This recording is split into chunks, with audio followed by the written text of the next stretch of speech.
Forgotten username recovery failed on Chase Mobile fix. You try to recover your Chase Mobile username, but the system keeps saying your information doesn't match the records. It's one of the most frustrating moments, especially when your banking access is on hold. But don't worry, this problem has a clear fix. Most people just skip one critical detail during recovery. Here's what to do. Start by opening the official Chase Mobile app or visiting the Chase login page. Tap Forgot Username and enter the correct account type: checking, credit card or mortgage. This matters because Chase verifies usernames separately across different services. Next, input the phone number or email tied to your Chase profile. If you've changed your phone number recently, the system might still be using your old one. Try using the number you had when you first registered. The same goes for your email. Even a small change in spelling can cause recovery to fail. If the recovery tool still doesn't find your account, try logging in with your social security number instead. Chase allows this as an alternate verification method,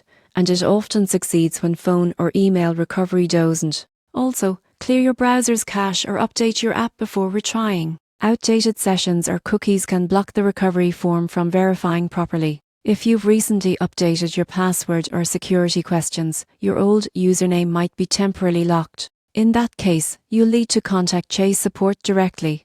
They can verify your identity using your full name, account number and last 4 digits of your SIN, then reset your username instantly. Most people get this wrong because they assume their Chase Mobile and Chase.com usernames are always identical, but sometimes they're not, especially if your account was migrated from older Chase systems. So next time your recovery fails, don't stress. Just confirm your contact info, clear your cache, and use the correct service link, and you'll be back in your Chase Mobile account in minutes.